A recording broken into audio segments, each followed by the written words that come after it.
Okay, I want to call to order the regular meeting of the Iberville Parish Council. It's Tuesday, April 15th, 2025 at 6:30 p.m.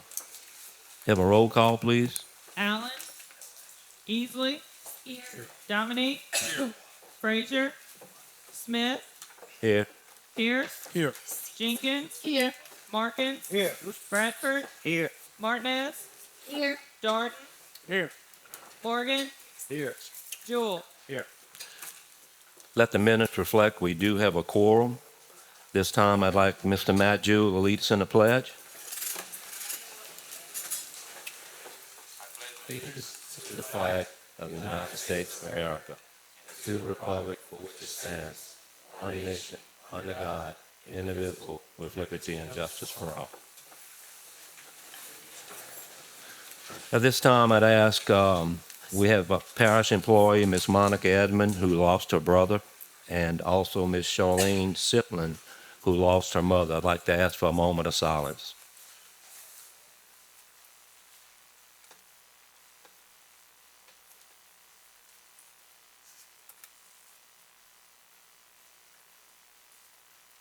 Thank you. Want to remind that public comments must register with the clerk. We do have two addendums. Well, the first addendum to the agenda we're going to pass on, but we do have another addendum to the minutes that we do have to pass. The ITEP resolution appointing the parish president to the ITEP committee. I need a motion and a second to add this to the agenda. Motion by Ms. Jenkins. I second. Second by Mr. Bradford. Any discussion? Roll call, please. Easley, Yes. Dominique, Yes. Pierce, Yes. Jenkins, Yes. Markins, Yes. Bradford, Yes. Martinez, Yes. Darden, Yes. Morgan, Yeah. Jewell. Yes.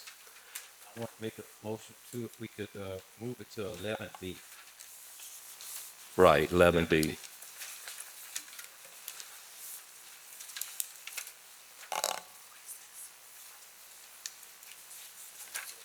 I think we can do that. Do we need a motion to put it on 11B or just, okay, it's going to be 11B. Sure.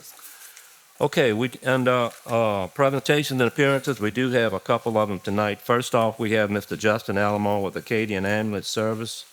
At the last meeting, Mr. Alamo gave us all a packet.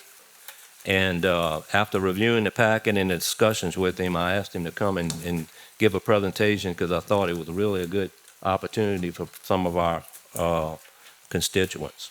Justin. Thank y'all for having me. First of all, I'm a lifelong resident of Iberville Parish, 40-something years now. Guess I throw my age out there a little bit. Been working for Acadian for 23 years. I've been in management with Acadian for the last just over 15 years.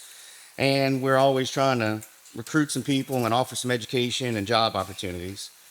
We have 8 companies under the Acadian companies name. It's ambulance service, safety management was our offshore, Acadian Federal Resources. With that, we did COVID deployments. We set up hospitals out west. We also did hurricanes, mostly obviously out to the east. This last one we did 3 months. The longest truck spent 3 months over North Carolina, South Carolina, helping those people there. Florida calls us up quite often to go help whenever their services can't help them. We have the Executive Charter Division, which is exactly that, just chartered aircraft. We have some Lear jets and some King Airs that help transport people around.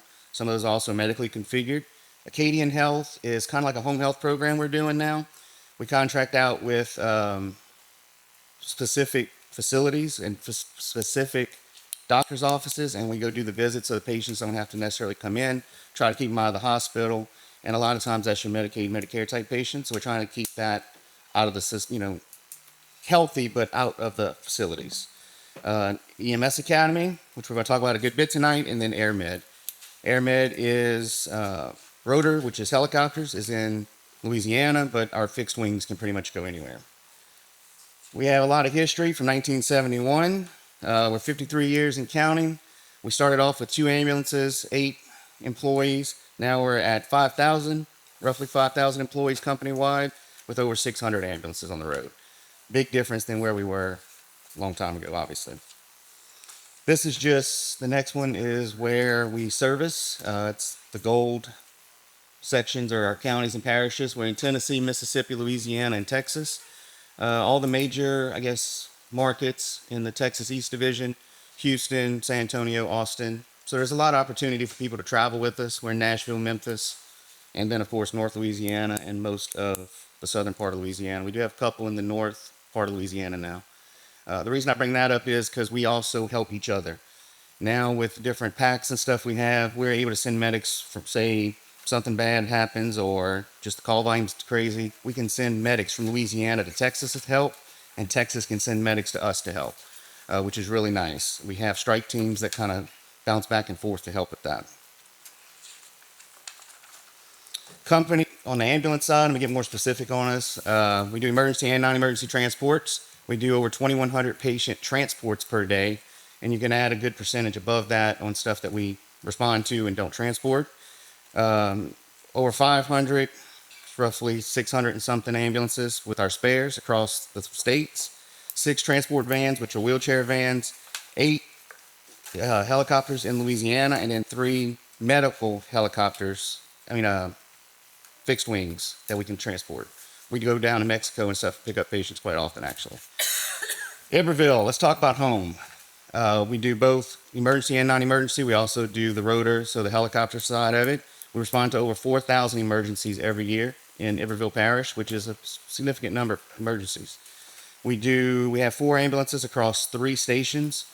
Plaquemine, Grostedt, and then in St. Gabriel are our 3 main stations. 2 trucks are out of the Plaquemine area just because of the sheer volume of calls that come from this area. And then we have 3, Olivia, right? Medically configured helicopters within 50 miles of Iberville Parish, which is a really good thing. A few years back when we had chemical plant explosion, we actually ended up landing about 6 aircraft during that. But 3 were able to get to us within about 20, 25 minutes, which is huge. With those trucks, we have 24 direct jobs here in Iberville. I know it doesn't sound like a significant number, but it is. We have only 13 residents, though, that work for the company out of those 24 positions, and only 1 of them works for another division. So this is all ambulance. For the most part, it's ambulance people, and we only have our own people working on. So I would like to see more Iberville people. It has kind of trended a little bit better in the last year or so. We just had Bayou Pigeon just sent an EMT through, one of their volunteers through. She's going to be helping provide great service to Bayou Pigeon, Bayou Sorrel area. We also have another White Castle volunteer that's an EMR. She's going through our program. She does work for us. We're going to have her on the road here. She's on the road as an EMR now, but we're going to have her as an EMT very soon, and we look forward to it. Let's see. We hold community classes around the parish. We've done 2 so far. We have another one coming up on July 19th in St. Gabriel. It's our Before Help Arrives class. We go over stop the bleed, CPR training, and stuff like that. We look forward to having people and all of you involved with us at those. Plaquemine, we definitely need to get us a big one going, and I think on the north end we need to get a big class going. Pathways. So one of the main reasons I'm here, I was just telling you all the why, right? But now we're going to talk about ways to come work for us, or of course, that's my goal, right? Is to get y'all to come work for me, right? But if I can get you as an EMT, a paramedic on the road, or out there in the community as a whole, I'm okay with it. We need more of us. We're a young profession. We've only been around since just before the 70s. Before that, they threw them in the back of the hearse, and you got transport to the hospital with gas or diesel. It was just get you there as fast as we could. Now we're actually doing a lot more treatment.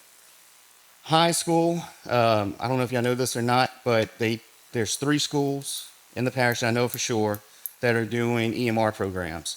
MSA West and Plaquemine High, their programs up and running, been running for the last couple of years. East Iberville has it again. It's a young program. It'll be another year or so before they actually are able to push out some EMRs due to just some state regulations on the instructor side.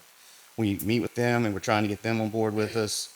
The fire department, the Plaquemine Fire has their big class that they're doing and trying to get professional firefighters to come out of Plaquemine High, and all this stuff coincides with one another. All right, so high school. We have our Explorer program. Our Explorer program, you can start at 14. It's kind of like the old or current Junior firemen are the junior deputies we had back in the day, from what I understand. I always hear my dad tell me about the junior deputies back in the day, where you get to go and you get to do some different things, learn some different skills. Well, with our program, you do get to learn. One of the first things you learn before you do anything with us is you do get provider level CPR and AED training, and then we start we start teaching you the skills to treat other patients and to help us at events, at on the regular trucks and different things. This past week or weekend before last, we had Rock the Country. I had 6 of them out there with me. Other than me kind of listening to what was going on with the patients, I really didn't even have to touch them. They helped me bandage up these, little foot wounds and different little things, and the kids really enjoyed it and they had a good time. Same thing this past weekend at LSU. They were there with us. 14 and 15-year-olds can't ride on an ambulance yet due to the rules. So they get to come out to the events, but 16 and above, 20, you have to get out. If I'm saying, I think if you hit 18, let's go ahead and get you in real program, come work, But some people are still in school. They actually get to ride on the ambulance with us day in, day out if they choose. It's volunteer time. They come, they set it up, we put them on the road. If I go to a car wreck, they go to a car wreck. If I go to a respiratory distress, they go to a respiratory distress. If I go to a cardiac arrest, they're coming to a cardiac arrest. It really helps the kids learn and figure out if they really want to do this or not. So many times they like, hey, I want to be a nurse, I want to be a doctor. And it's just not in the cards for them. You get there and you realize people are a little bit different than what it looks like on TV. So this gives them a great opportunity to learn what it is to touch people and deal with people in real life situations. We have open enrollment on May 3rd at our office in Baton Rouge. And if anybody wants any more info on that, I can absolutely get it to them. All right, EMR, emergency medical responder, first responders. It's what most of our fire departments have around the state. Most of them and all of them have here in the parish, and that's what's responding to people first. What's a little bit different about ours is we can actually put you on an ambulance. So this is one of our ways of trying to hire anyone here that meets, the hiring requirements of 18. We do background checks. There's some physical requirements because you have to pick up on people and different things. We take you, interview you, good. We hire you. We send you to class. We pay you. You come to the office in class. It's at my office. And you actually get your EMR. And it's only about 10 days. We finish orientating you, and then within about 3 weeks, you're on an ambulance with an EMT or a paramedic. They're never just EMR on the ambulance by themselves. Currently, we use them for helping with patient movements, helping on the scenes. But once we load up an ambulance, they're driving for us. So it really gets them a lot of driving experience as well. One thing to that is they have to start the next EMT class, which we start an EMT class about every 12 weeks. So we want them to progress. And then whenever they get into that and they pass EMT, I'm going to stay on them to become a paramedic. Once I get them as a paramedic, I'm going to stay on them to become a critical care paramedic. So we're going to keep wanting these people to progress. This is a great entryway to come in with us. And another thing to that is it's a year return of service agreement. So you have to work for us for a year, which isn't bad.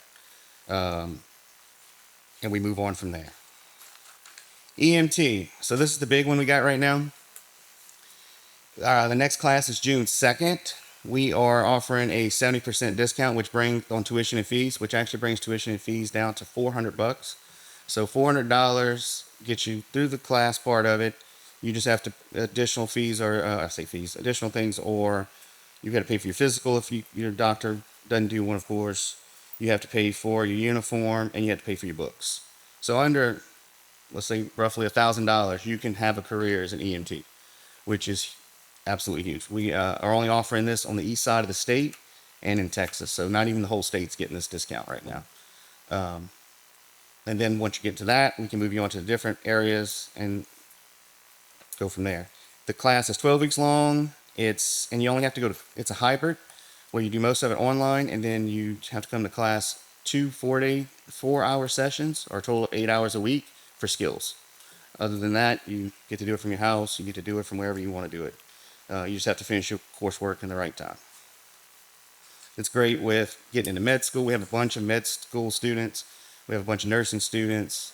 We have a bunch of people that want to become TAs, they come through us, they get their contact hours, it looks great on applications, it helps them move forward in that competitive field. NIMSA locations, just like the other stuff, we pretty much have a school in any of our area.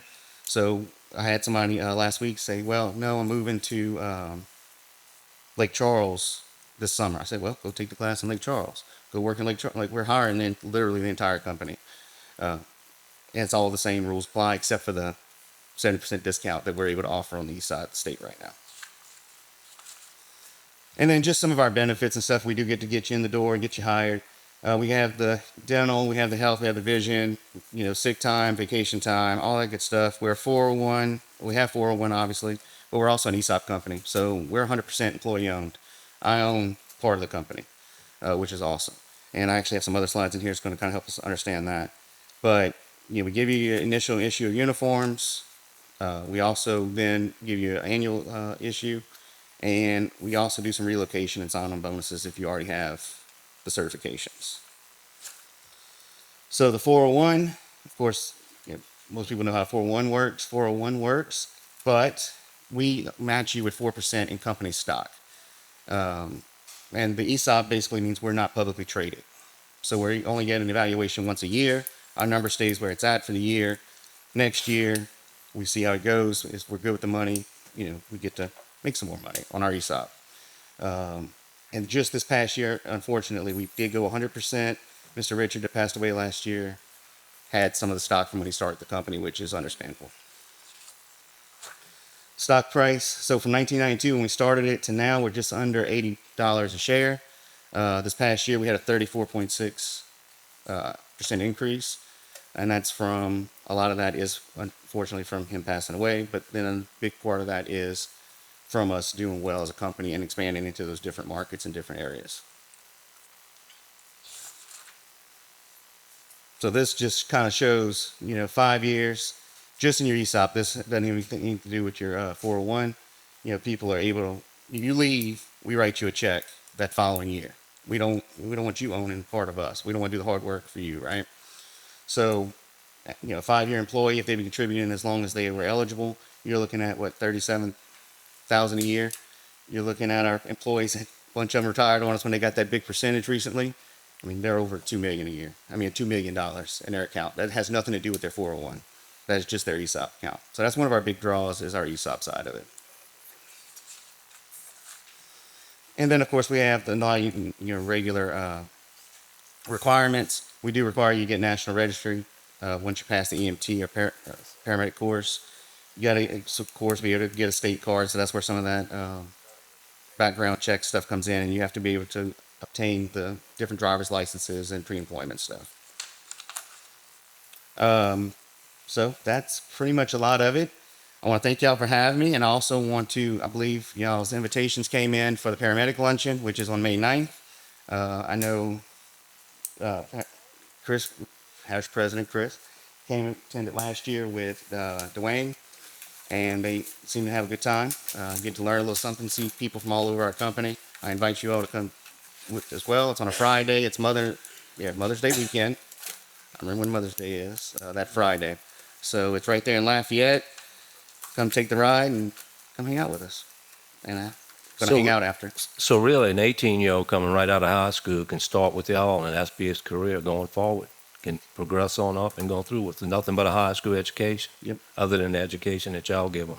We are. Which I think is an excellent opportunity for our kids. I don't know if that's very much publicized, because when you told me that, when I talked to you, that's the first time I ever heard of that. I do not have a college degree. No. I do not have one. I've done some college courses. Our paramedic program and our EMT program, you can earn college. It is college credits that we are through South Louisiana Community College out of Lafayette as our education underwriter type thing. But you can get an associate's in it if you choose, or different areas you can go to bachelor's and move on. And that's why a lot of these people come through. They're getting their hours, they're getting their ANPs, and they're moving on to med school, PA, nursing. It really does help them out in the long run. Do we have any other questions for Mr. Alamo? No, I just wanted to thank you because I think you go above and beyond. I know you came to Pigeon and did the class there, and great job, and we really appreciate all you've been doing. Thank you. It's my community. I want to be in it. So It doesn't go unnoticed. thank you. Thank you, sir. sir. Thank you for coming. Appreciate it. Okay, next we have a presentation by Mr. David Strange with Grand Oak Apartments.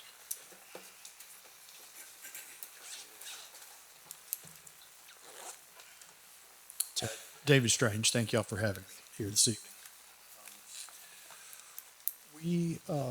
Our company, Roanoke Development, specializes in workforce housing. We do a lot of disaster recovery relief as well. We're concentrated on our housing developments in Mississippi and Louisiana. And you can go, these are kind of quick, so you go to the next one. We've done over 50 housing developments since 2005 with a little over $500 million in investments. They're generally evenly spread between Mississippi and Louisiana, about 25 in each state. In response to hurricanes Laura, Delta, and Ida, the federal government appropriated $3 billion in CDBG funds for the state of Louisiana. The money flowed from Congress through the Office of Community Development, who then had certain programs that they used to disperse these $3 billion. A fairly significant portion of the funding, over $1 billion, $1.2 billion, was allocated for housing. So the Louisiana Department of Community Development partnered with the Louisiana Housing Corporation to devise a program how they were going to allocate these funds across the parishes that were impacted by these storms.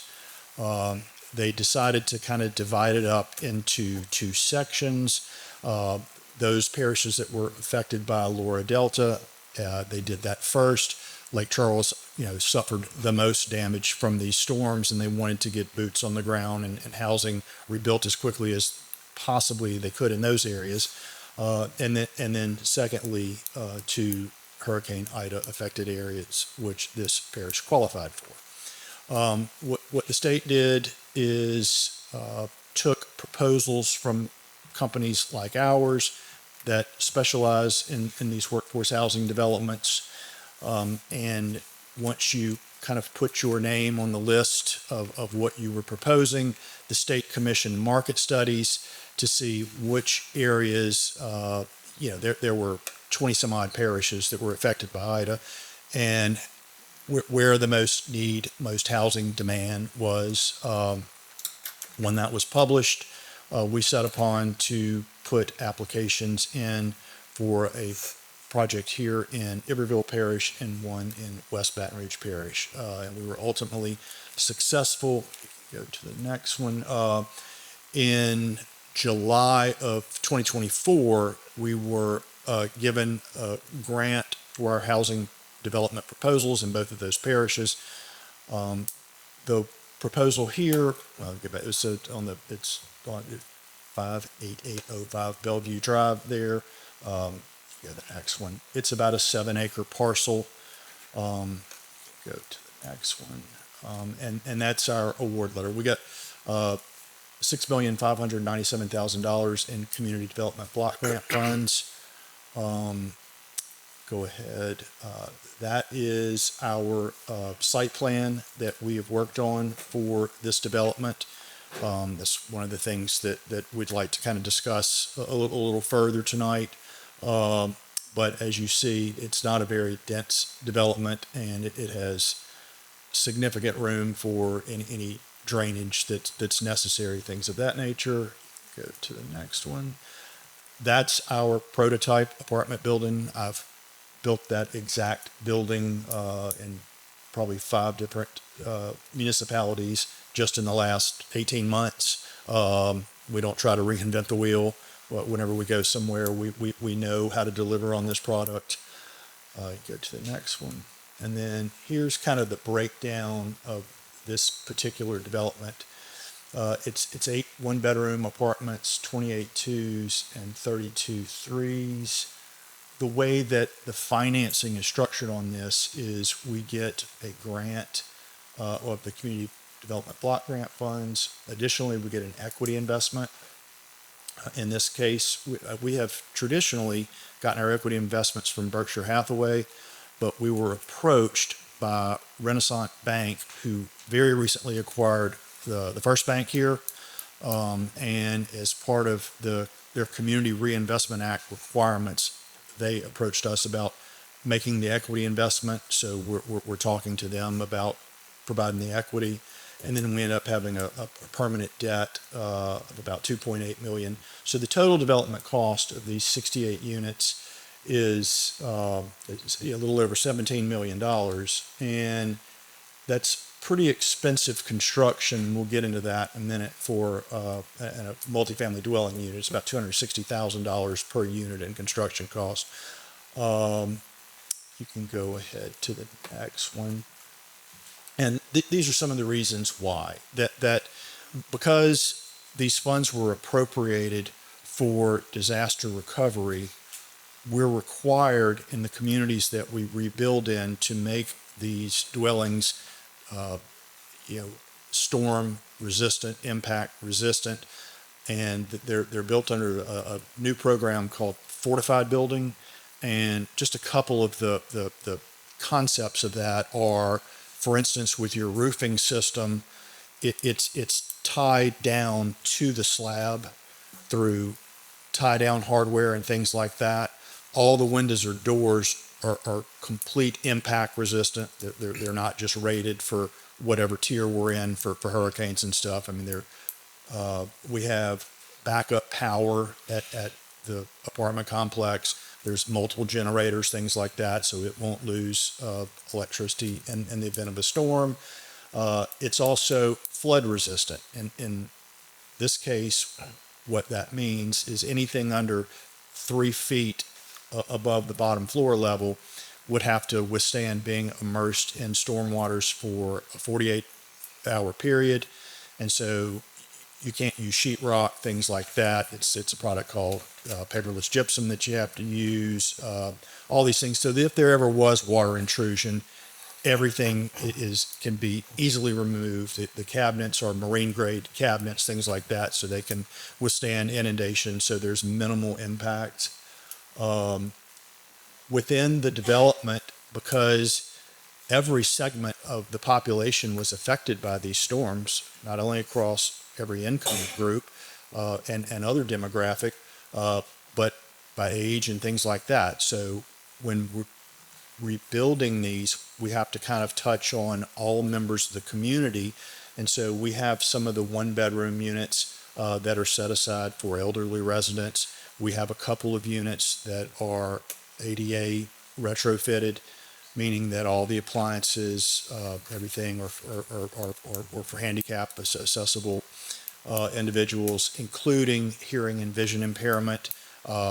They're framed such that, and we've done this before in a situation where one of the residents that occupied one of those units was a double amputee, and we went in and put rail systems between every room so that they could go from their wheelchair into the rail system to get to the bedroom, the bathroom, the kitchen, and live within the unit. So there are mechanisms in place to be able to do that.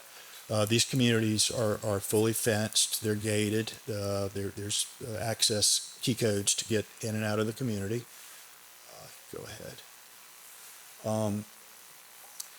One of the unique things about this particular program that the state of Louisiana put together was a notion of income averaging, so that the rent at one of these units is based upon your income. Now, they're not subsidized. It's just if two individuals came in to rent an apartment and they were both sitting in the waiting room, and the first family walks in and they make 60% of the area median income, their rent would be $852. If the next family that walked in the door and made 80% of the area median income, their rent would be $1,202.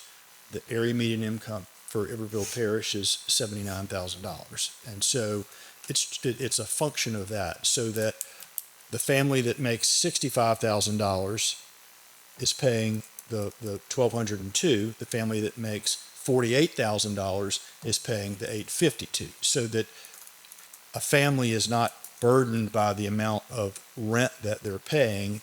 disproportionately to their income level. And that was how the program was set up. And, some of the reasons for that is, 30% of Americans are what's known as house burdened, whether that's your mortgage, insurance and taxes, or your rent, that those figures in aggregate account for more than 30% of your income. In Louisiana, that figure is 50%. It's second highest in the United States. And it's very high in this parish. Go ahead to the next one. In the December of 2024, we got our state bond commission approval. The equity investment comes in through tax exempt bonds. And that was kind of one of the last things that we had to get put together. Next one. We got our environmental clearance. We've had all the phase ones, environmental studies done. We've gotten clearance from the Corps of Engineers and everyone else. So we're fully environmentally entitled to proceed at this time. That happened in February. I think it was it was about that time that I think that we had our site plans and everything kind of pretty much formalized. We had most of our entitlements, so that we had an opportunity to come meet with the parish president and Mr. Smith briefly, just to discuss where we were going and kind of show them our plans for moving this forward. Go ahead. Then we got our drainage impact study done. That's been submitted to the parish to review in reviewing our site plan and our building plans. And then here's some of the facts that led the state of Louisiana to select this particular location, and that's in the market study they commissioned. It showed that Iberville Parish had a growth in between the 2010 census and 2024 of about 6%. 1 in 4 people in the parish rent. 25% of the residents in this parish rent instead of own. As we discussed, the median income is $79,000. 36% of the renters earn less than $25,000. 21% earn less than $50,000. So basically, that's 55% of all the people renting, whether it's a home, apartment, or what have you, in this parish, make less than $50,000. That's 12.5% of the population. It's not an insignificant number. Go ahead to the next slide. Market rents. This is the market would be West Baton Rouge and Iberville Parish. At the new apartments over there in Addis and things like that, those are true market rents. They're expensive. They're up to $1,100 for a 1-bedroom, $1,300 for a 2, and up to $1,700 for a 3. Whereas our rents predicated upon the individual's income have in some units a 22% and in other units an 89% advantage over the market rents.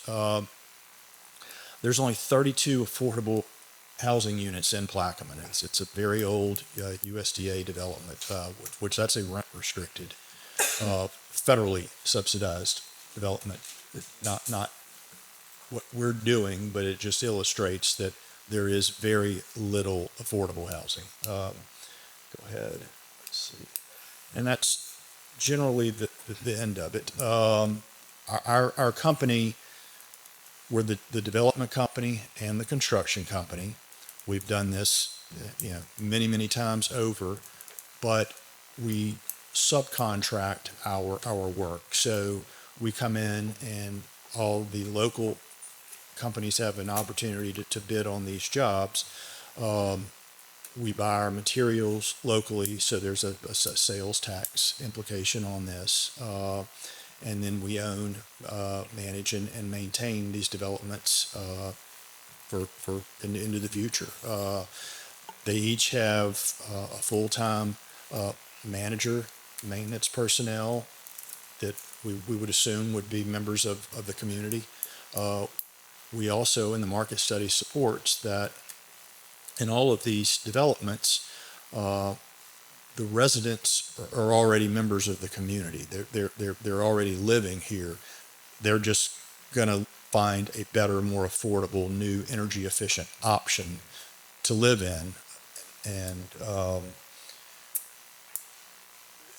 I guess with that, I'll answer a few questions, but I think that our plan is, as we've proceeded with finishing our civil and architectural plans, that we would come and have a public hearing on our site plan approval process, perhaps as soon as next month's meeting. But in preparation of that, we'd like to, take into consideration any comments or questions or what have you, so that it becomes to the extent possible, a collaborative process as we try to do the best we can for all the members of the community as we, rebuild housing. Do we have any questions from the council? I got a question. You mentioned seniors on one of your Yes, pages. What's considered to be a senior? You have an age limit on that, or what you? yes, 64 and over. 64. Yes.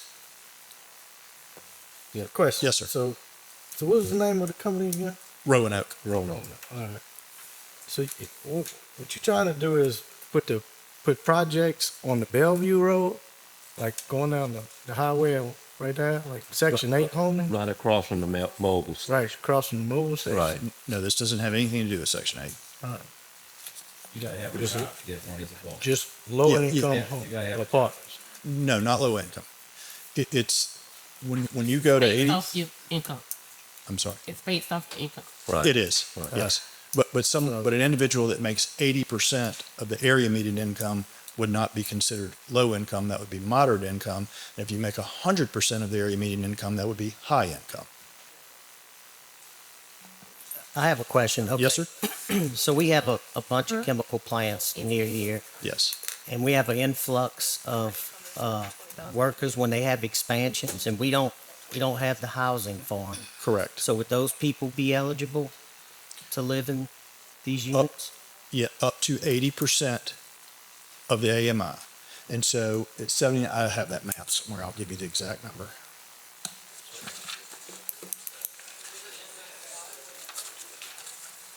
Is it on the slide right here posted? No, it's not. Who owns one? They own one. For these particular housings, it's capped at 63,000. That's the most you can make. That's the most you can make. 63? 63? 63. Right. So some of the employees there, yes, but not all. Have you considered any other sites for this project? No, not at this point.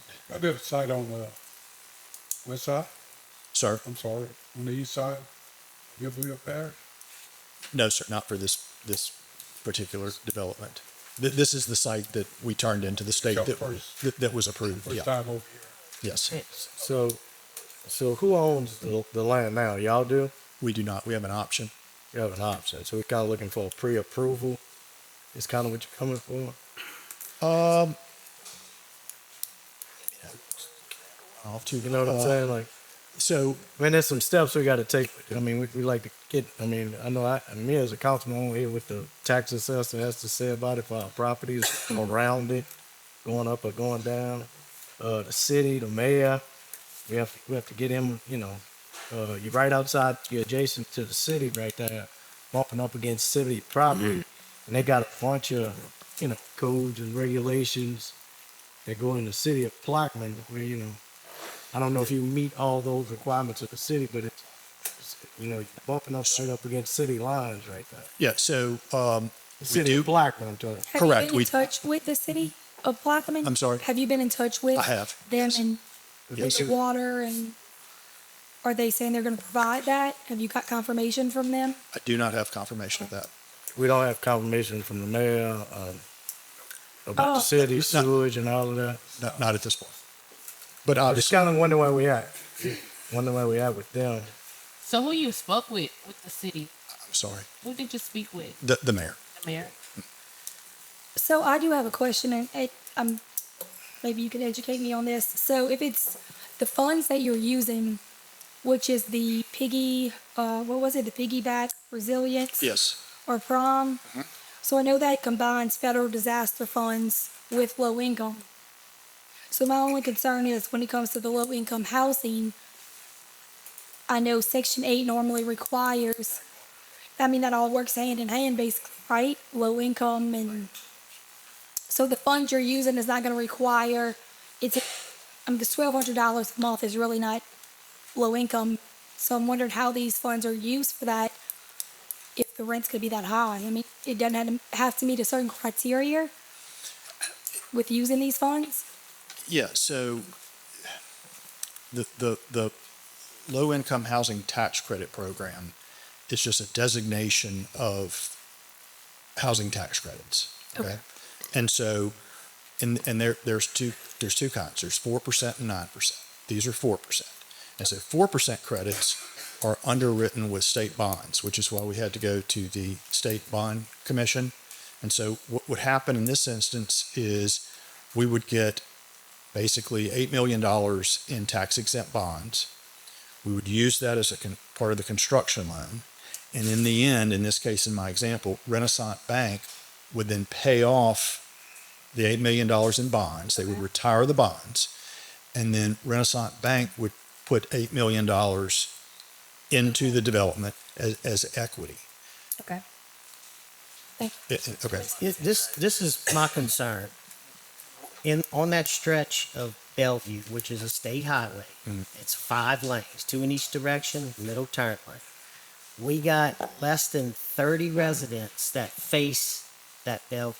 Okay, so now we're gonna put 64 units right there on the Bellevue. It could be condos, it could low income housing. We're tripling the traffic, everything right there that's basically our central business district. So I think if you would have approached the parish, I think we could have because we need rooftops. We need we don't have enough development and housing here in Iberville. But this is a bad location. I mean, we could use it, but it needs to be, I think if you'd approached the parish, we probably could have found a better location that would be suitable to Iberville, Plaquemine, and the residents who need low-income housing. We have had some conversations since the kind of concept of all this. With respect to the traffic, as you say, it's a state highway, so we would have to do all of our permitting and requirements through the highway department. And to the extent that they have an issue with anything, that's just another burden for us to overcome. With respect to it being premature, we have our site plan and our plans that have been submitted to Tom David at Pan American for review. And this, as I appreciate it, was kind of for informational purposes to give you guys an opportunity to make the comments that you've made, voice the concerns that you have prior to the public hearing, which would give an opportunity for the citizenry to do the same thing. Oftentimes, those things kind of tend to go off on tangential matters, and this is a little more productive on the front end. Let me ask you, I want to clarify one thing. Okay. You did speak to Mayor Barker. You mentioned that you spoke to somebody in Plaquemine and you said it was a mayor. Are you confirming that? Through our attorneys. Oh, your attorney's contact. Yes. Okay. All right.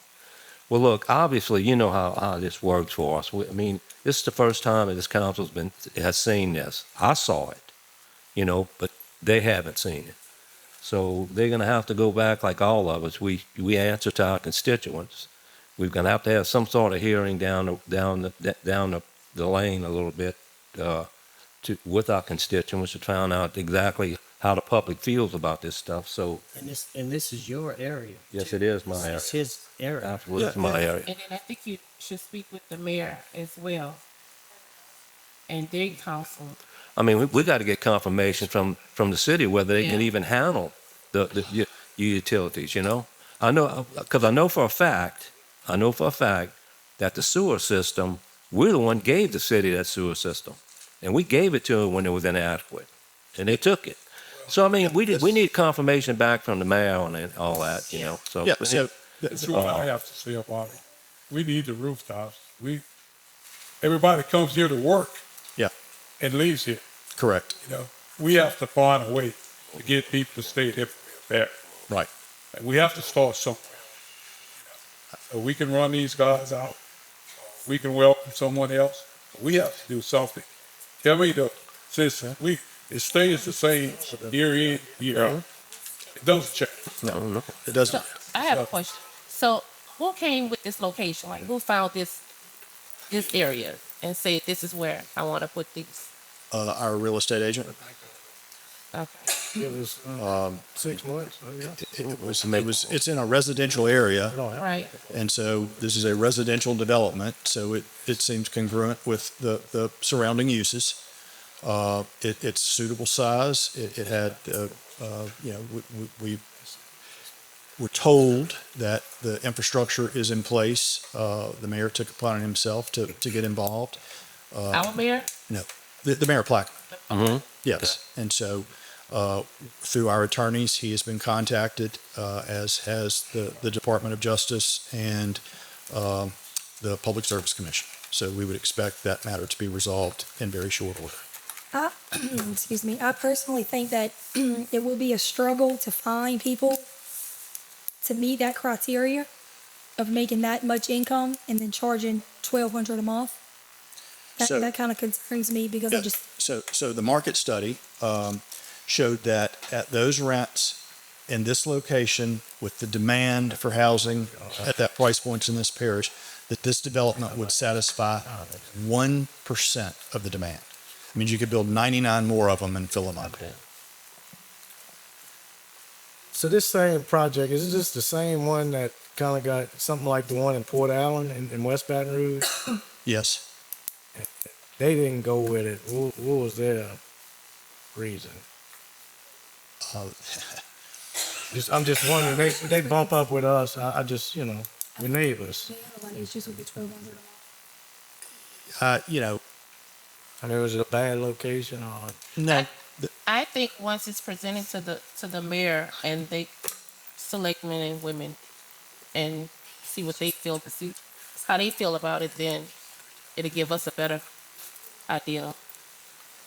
I mean, I appreciate them. We have to get the utilities from them, but I fail to see the relevance of it because it's jurisdictionally in the parish, not the city. But there's some other things involved here too that we'll discuss later. But we're gonna just kind of move this down, and we're gonna have to discuss this more within the council. I mean, what I'm concerned about is people like going to Kane Estates right there by the location and stuff. You know, they're building them $500,000 homes right there, and then coming up right outside of it, then you got low income. We got Franklin High School, it's traffic. Yeah.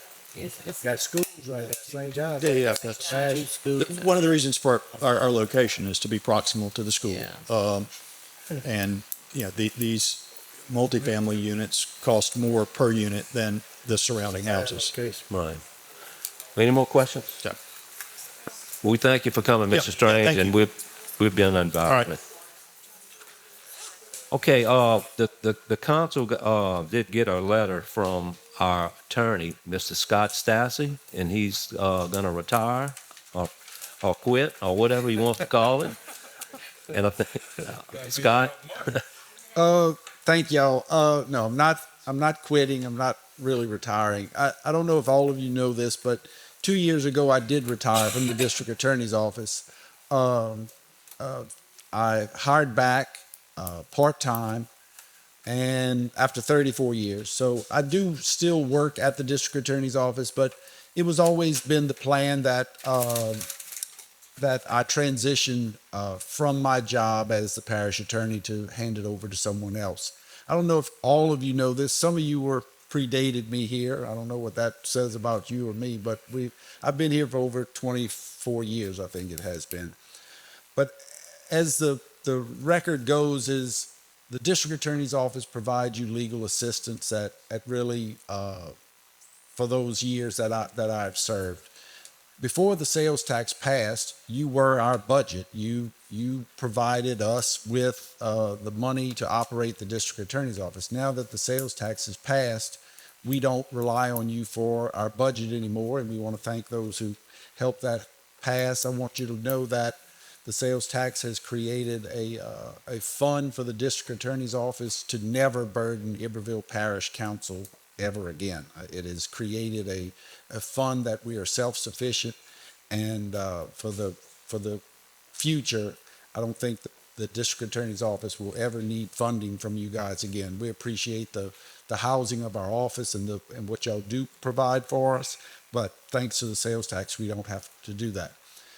The transition is that I have retired from the district attorney's office. I do still do some courtroom work, but basically I run the district attorney's office from the financial standard and make sure everything works. I work for the legislature at times, and I just make sure everything continues to work. Miss Nettie Morgan, who Tony has tapped to be your new legal advisor and parish attorney, she's very smart and she's very efficient. I think she'll give you sound legal advice. Through the letter that I gave you, Tony Clayton is still your district attorney, and he will stand with Iberville Parish on any issue. Some of you know that there was flooding in East Baton Rouge that flooded into St. Gabriel. We were sued. We tried to block the floodwaters from coming. We were sued. We went into federal court. And I want you to know that Tony Clayton went to the federal court. He doesn't charge the parish for any appearances in court, and he and his staff at the district attorney's office will always be here to defend Iberville Parish and provide you any legal advice. Nettie already works with your administration on other issues, so she's well versed in what's coming before her. I want to thank you guys and Chris for allowing me to stay through this new administration. I think it helped keep the formality going and to make sure we knew where we were going. But now it's time for someone else to take over, and you couldn't be in better hands than Nettie. But just know that Tony Clayton and the entire DA staff is here for you at your disposal.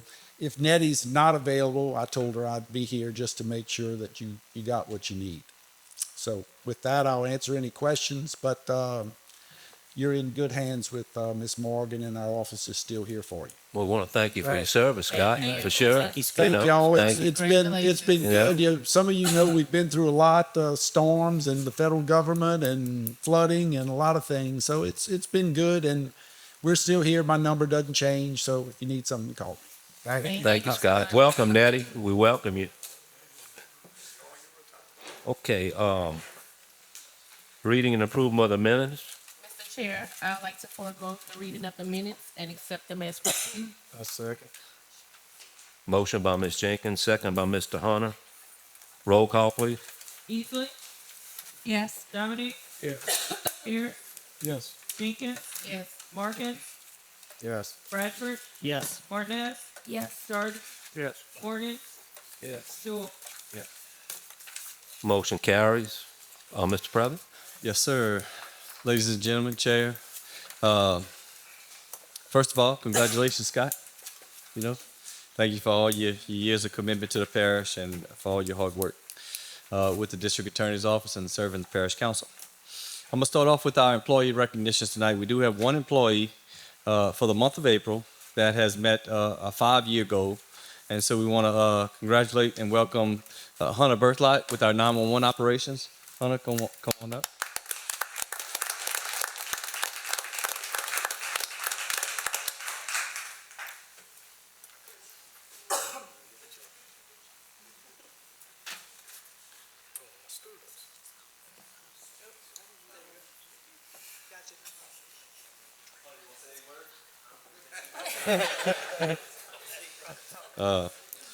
Hunter's one of our 911 operators. Does a phenomenal job down there. Without that 911 crew, that Clint and their operations is very vital. So thank you. Going into our operations, ITEP committee resolution. I know y'all have already passed sending that to the resolutions on the agenda, but Governor Landry's executive order. So last year, when they passed this executive order, it included the terms the parish president, and there was no need to come before the council. But just last month, on March 20th, they changed the verbiage, and it now states that the parish council or the governing body has to appoint parish president to that position. So that's coming up in a few minutes. The mayor's meeting in Maringouin, our monthly mayor's meeting, we did have it in Maringouin this week as we continuously travel the parish to make sure every part of the parish is represented. We had the early childhood from the parish school system come and present. Because they are just like every organization, and with financial funds that come down from the federal and state levels, that they are, looking into other opportunities on where other investments or where other funds can come from for the early childhood program. So they do have a lot of 3 and 4s. I say 4 and 5s once you're getting up to kindergarten. But the pre-K 3 and 4s program, they fund mostly about 99% of the kids in Iberville Parish. But the earlier that you can start, and with the pre-K up to, I say pre-K, but up to like 1 and 2 year olds, the earlier that they can tap into that source of those children, then a child's mind is usually developed at the age of 5. Most of what they're going to learn, their development is there. So they're trying to start at a younger age. And some may think that pre-K 3 and 4 is funded by local tax dollars, which we all know that the school system has the most amount of money in the parish. But those funds are not for pre-K 3 and 4, not funded through the local school system. It's funded on the federal level. Going on, we had the Swamp Life Expo. The Swamp Fest Expo was 2 weekends ago. We had a great turnout in Grove State. It was a large attendance, and altogether beautiful weather. So everything worked out. That event is always in October, but then it's always the first Saturday. But we moved it because of renovations. The Keep Iberville Beautiful initiative, the cleanup day, Keep Louisiana Beautiful, the initiative by Lieutenant Governor Billy Nungesser, is always a whole week, and it started on April 5th and went through April 13th. Iberville, we chose to have our day of Iberville cleanup. We had a lot of great turnout across the parish, from Grove State, Rosedale, Maringouin communities to White Castle, St. Gabriel, and even down there in Bayou Pigeon. Miss Easley was there as well. Mr. Darden, Mr. Markins, Mr. Bradford, a few y'all, everybody participated, so thank y'all very much. As we're moving forward, the first annual Iberville Day at the Capitol. Just a reminder, I keep this on here just to remind y'all that on May 6th, we're going to have at the Capitol Museum from 5:30 to 9 p.m. We'd love to see y'all there and celebrate our first Iberville Day at the Capitol. It's to remind legislators, the House reps and the senators that Iberville is here, and we're going to showcase some of the great things going on in Iberville Parish. Projects coming up, the IPRD parks, we're currently in design on some of our restrooms that we're going to be working on starting this summer. Council member requests, we did have, so one of the council members, one of you guys reached out to me and said, hey, can we look into, we have a long stretch, I have a road within my district that's 2 miles long. We've in the past there's been discussions on speed bumps, and now they're starting to see more of these speed limit signs that are in other parishes. We've gotten some price estimates, cost estimates on that on those signs to be installed, and we're going to be getting that information to you guys. You may have a street within your district that there's a high a high record of speeding in that area, and then what it is. So the price estimate that I send you, you're going to need 2, because you're going to need one on one side of the road, one on the opposite, facing both directions. So we're going to get that information to you, and this may be a great opportunity for you to use some of the capital outlay funds that are within the budget for your individual districts. So we're going to get that to you, so y'all can look into it. The railroad cleanup effort on Highway 1, I emailed Union Pacific again last week, and I'm waiting on a response. They said it should be in the last few weeks of us getting that permission to move forward with the right of way, so we can go ahead and get LA1 cleaned up and get all those trees and debris that don't look good. We're gonna get those removed. The next Era Solar Farm update on May 1st, we're going to have a public meeting in White Castle at the Community Center at 6 p.m. That meeting, the last meeting was a year and a half ago. It was in September of 2023, so the need for a public hearing is there because they had turned in a rough draft of an application. They haven't turned in a final application, but in the meantime, we went ahead and scheduled a meeting to make sure that we're going to be in the community having that meeting. There was a Bro Street culvert installed today. Thank you, Mr. Dominic. And he was there today with Mr. Overton and Dave Keller and all their team. They were installing that, and he was there in attendance today, making sure they were putting it in right. Yeah, Mr. Dominic. they did a good That's right. job. All right. Road projects. So I don't have this on y'all projects list, but as you know, road projects are something that we're continuously working on. We outsourced to a company called Material Resources, and they did the analysis on the roads. Next month, we're bringing them to you, and they're going to do a presentation on something new that we did this year. So what we've done is we sent basically a company out there, and they went and surveyed every parish road. Okay, we have I think it's around 110. I think it's around 110 miles of parish roads that we're responsible for on an annual basis. So what we've done, we sent them out there and they took snapshots along the road. So every 10 seconds with this device traveling down the road, it shows you a snapshot. It can pinpoint every pothole, every alligator crack as it's called, and then this information can actually be tabulated to give you cost estimates on what it would cost you to replace that road. And it actually, our roads are in great shape. There's been a program that the parish has been on for many years, and they said our parish compared to a lot of other parishes are in great hands, and the roads look great. So that's all thankful to the council and everything that's been going on in the past.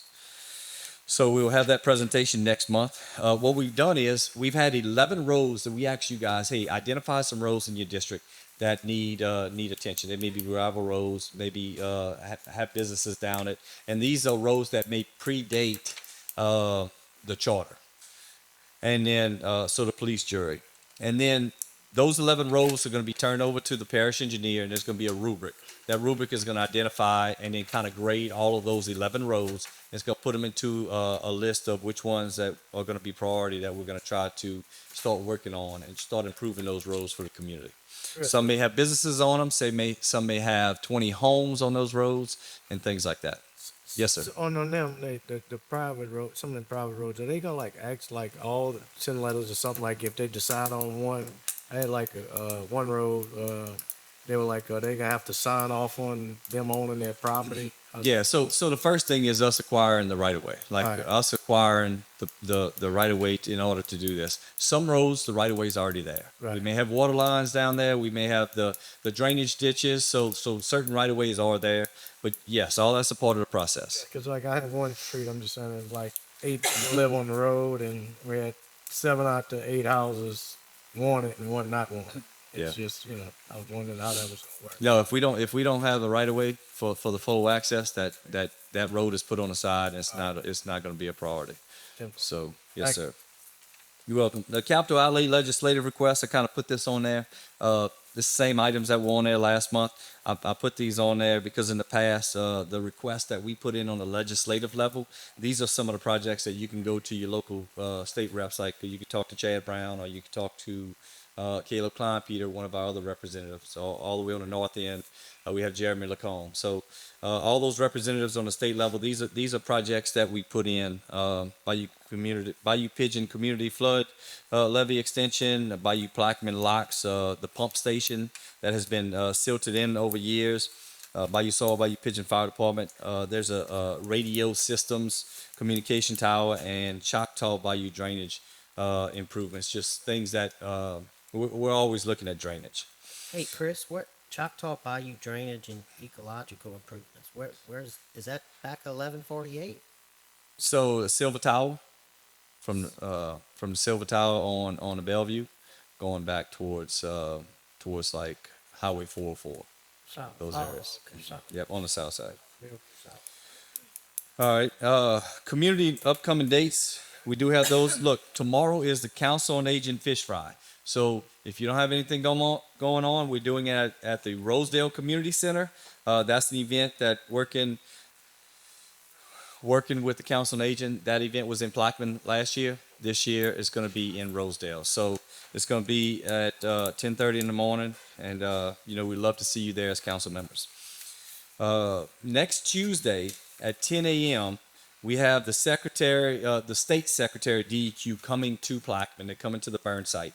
The brand new incinerator that we purchased on behalf of the parish council for the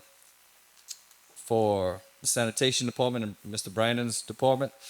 We're going to be burning it next week, and it was decreased pollutants. It's decreasing the smoke that was going into the local community. So this was a big win, and we advertised it on social media last month. And the state secretary said, "Hey, we want to be a part of a ribbon cutting ceremony." So DEQ is coming down here to be a part of that. Next Tuesday, on Tuesday the 29th, we also have the chamber luncheon in St. Gabriel. So last year we had this chamber luncheon where we're doing a state of the parish. So I'm going to be the guest speaker. I'm going to give an update on all the good things that we've gotten accomplished since last year's meeting in April, and then we're going to be discussing that in St. Gabriel. So if you're available on Tuesday the 29th, it's a luncheon. So it's going to be from 11 a.m. to 1 p.m. And then we're going to give that state of the parish update.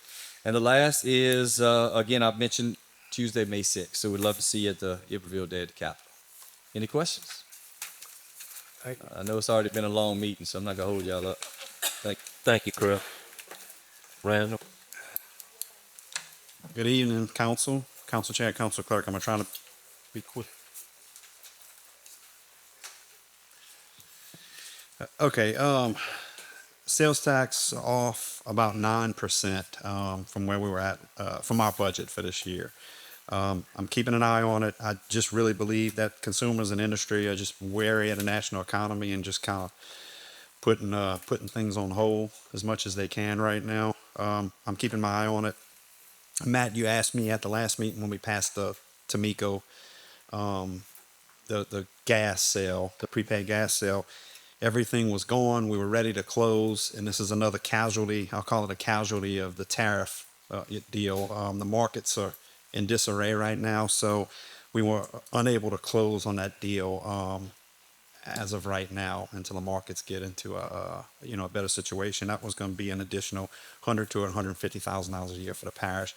That was kind of our gateway deal to where we could talk, we could get some of the other industry to start purchasing gas from us. So everything's in limbo.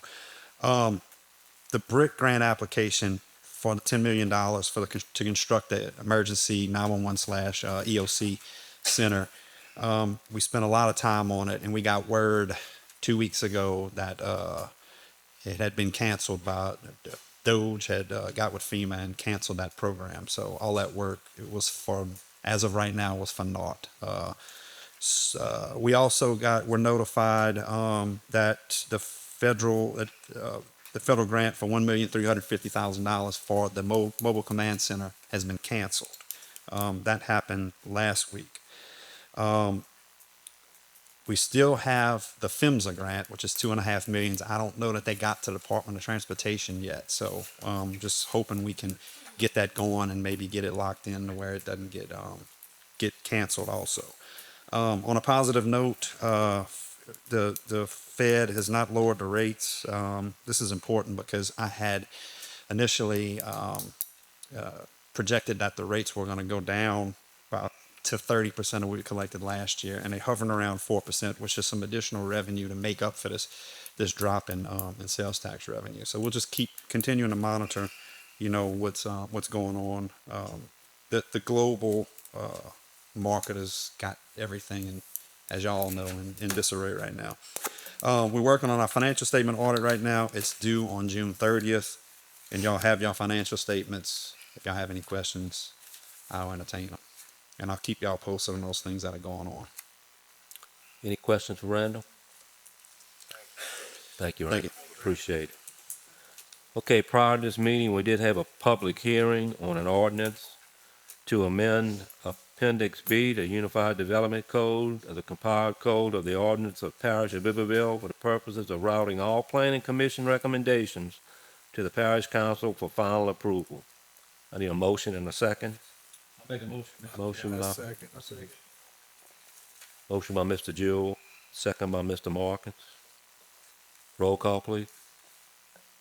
Easley, Yes. Dominique, Yes. Pierce, Yes. Jenkins, Yes. Markins, Yes. Bradford, Yes. Martinez, Yes. Darden, Yes. Morgan, Yeah. Jewel. Yes. Motion carries. Under new business, we have several ordinances that we have moved for a public hearing. Ordinance to declare the following properties to be surplus and to authorize the parish administrator to sell the parish of Iberville's interest in these properties, all public sale pursuant to the terms of the ordinance. Ordinance to sell properties previously declared by surplus by the IPC ordinance number 016-17 to neighboring property owners pursuant to the terms of ordinance 002-13. Willie Mae and Joseph Landry, parcel 02-102-39850. Stephanie Jordan, parcel 01100279950. Newman L. Watson, parcel 021-029-2075. An ordinance to sell properties previously declared to be surplus by the IPC ordinance number 016-17 to the neighboring property owner pursuant to the terms of ordinance number 00213, Robert J. Garner and others, parcel 0210250295. I need a motion and a second I'll to make a bring that to public hearing Second. on all three. Motion and a second to all three. Roll call, Maeve. Easley, Yes. Dominique, Yes. Pierce, Yes. Jenkins, Yes. Markins, Yes. Bradford, Yes. Martinez, Yes. Darden, Yes. Morgan, Yeah. Jewel. Yes. Motion carries. That public hearing will be May 20th. Is that correct, Macy? That's correct.